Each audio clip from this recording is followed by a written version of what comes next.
Τι είναι αυτό? Ένα σπουργίτη.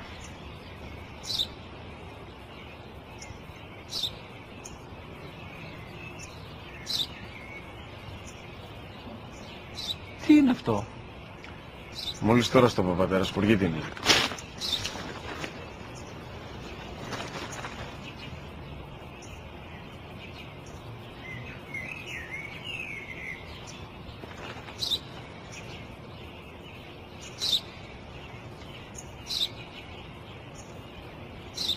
Τι είναι αυτό?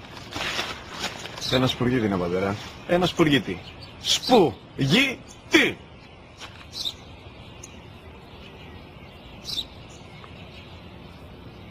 Τι είναι αυτό? Γιατί το κάνεις αυτό το πράγμα, μπορείς να μου πεις? Τόσες φορές σου είπα, είναι ένα σπουργίτη! Δεν το καταλαβαίνεις! Πού πας?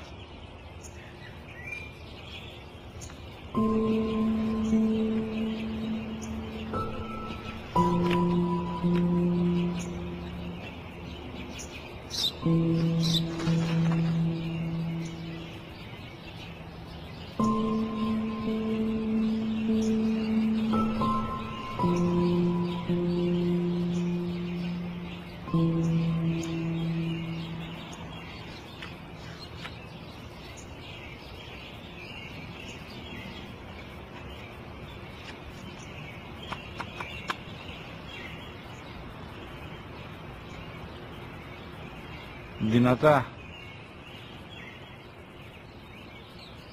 Σήμερα ο μικρός μου γιος που πριν λίγες μέρες έκλεισε τα 3 καθόταν μαζί μου έξω στο πάρκο όταν ένας σπουργίτη ήρθε και κάθισε απέναντί μας.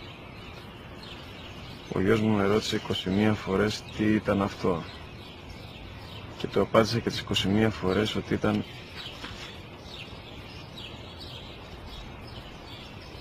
ένα σπουργίτη. Τον αγκάλιασα τρυφερά και τις 21 φορές που μου έκανε την ίδια ερώτηση, ξανά και ξανά, χωρίς να εκνευριστώ, νιώθοντας στοργή για το αθώο μου αγοράκι.